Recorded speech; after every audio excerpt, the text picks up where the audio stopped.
Shalom Bapak Ibu semua. Mungkin kita pernah mendengar bahwa Paulus diduga pernah menikah dan akhirnya bercerai dan hidup seorang diri. Apakah demikian? Tunggu video ini.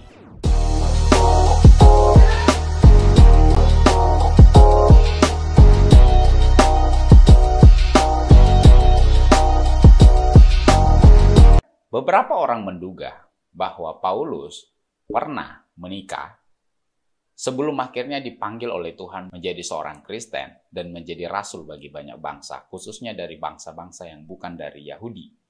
Dan akhirnya cerai dan tinggal hidup seorang diri sampai kematiannya.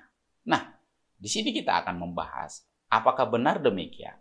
Pengkajian kita adalah berdasarkan teks dan tentu akan dibantu oleh beberapa literatur yang saya pikir akan sangat membantu kita semua untuk memahami seperti apa yang tertulis di dalam teks, dan ini tentunya kembali back to the Bible.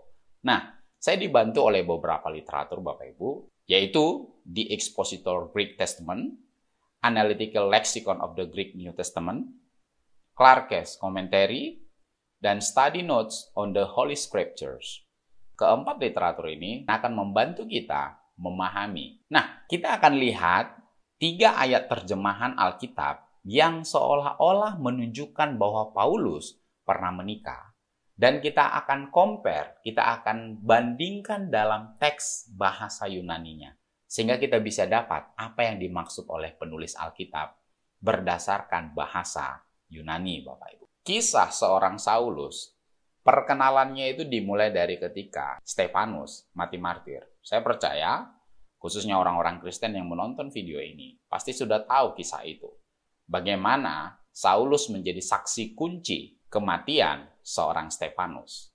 Nah, kita baca di dalam Kisah Rasul 7 ayat 58. Mereka menyeret dia di situ adalah Stefanus, keluar kota, lalu melemparinya, itu adalah Stefanus.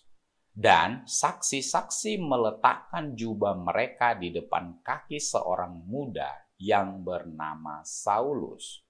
Ini adalah perkenalan pertama yang dikisahkan oleh Lukas kepada para pembaca, kepada kita.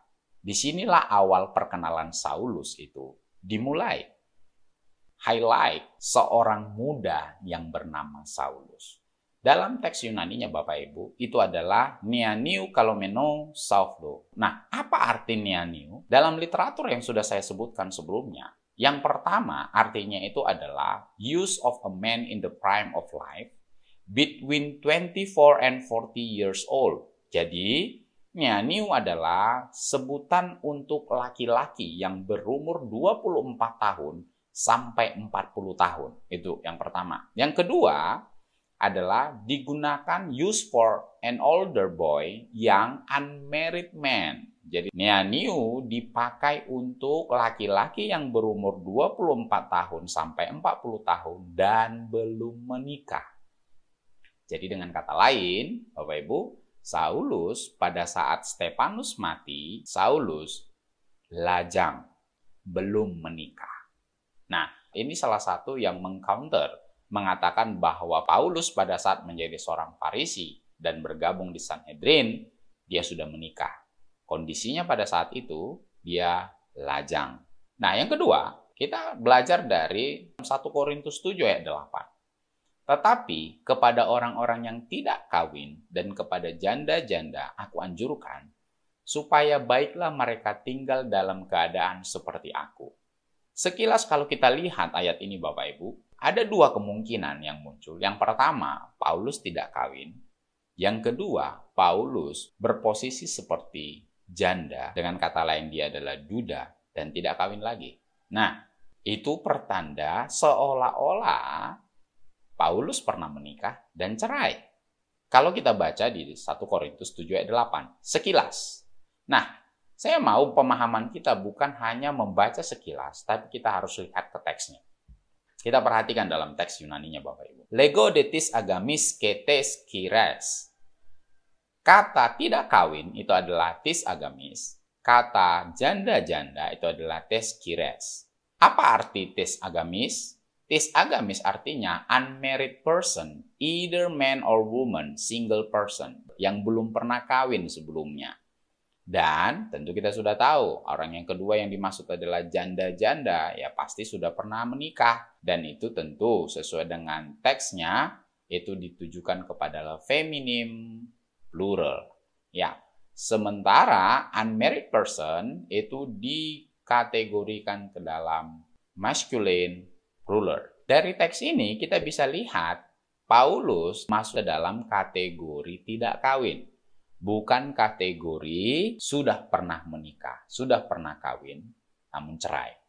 Ya. Yang ketiga, yang seolah-olah menunjukkan Paulus itu pernah menikah dan cerai. Dalam 1 Korintus 9 ayat 5, dituliskan di situ, tidakkah kami mempunyai hak untuk membawa seorang istri yang seiman dalam perjalanan kami, seperti yang dilakukan oleh rasul-rasul lain dan saudara-saudara Tuhan dan Kefas? Nah, kalau sekilas kita pandang dan kita baca ayat ini Bapak Ibu, ada orang berargumentasi kepada saya bahwa ini adalah bukti Paulus sudah menikah. Cuman dia tidak membawa istrinya bersama dengan dia dalam penginjilan kepada bangsa-bangsa. Nah, kita gunakan kembali lagi seperti yang saya katakan. Kita sebaiknya melihat ke teks asli. Kalau dalam video sebelumnya saya sudah pernah katakan bahwa tidak ada terjemahan Alkitab yang sempurna.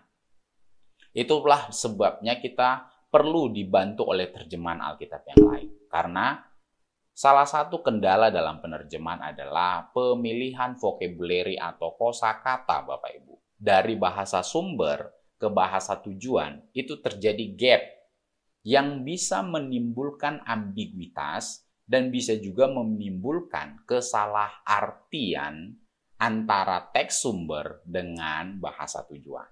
Itu sebabnya selalu kita upayakan menggunakan bahasa sumber supaya lebih mengena kepada arti dari teks itu. Nah, kembali. Kalau kita perhatikan di dalam 1 Korintus 9 ayat 5, Meuk ekomen exosian adelpen gineka periagen. Dari literatur yang sudah saya tunjukkan sebelumnya di awal, when the apostle speaks of leading about a sister, a wife, he means first that he and all other apostle had a right to marry. Jadi ketika ada katakan membawa seorang istri, berarti tidakkah kami punya hak untuk menikah? Itu dulu arti yang pertama. Nah, literatur selanjutnya, he had a privilege to marry. Dia punya hak untuk menikah, tetapi dia memilih untuk menjadi seorang selibat. Artinya dia tidak menikah sama sekali. Dalam sumber yang lain juga, dalam literatur yang lain, dikatakan di situ, the right to take about with us a sister wife, itu artinya adalah to have a Christian sister to wife and take her about with us. Artinya, kami punya hak untuk memilih seorang perempuan yang seiman dengan kami untuk menjadi istri dan membawa dia bersama dengan kami. Tensisnya itu adalah present. Kalau kita terjemahkan, tidakkah kami sekarang punya hak untuk menikahi perempuan yang seiman dengan kami?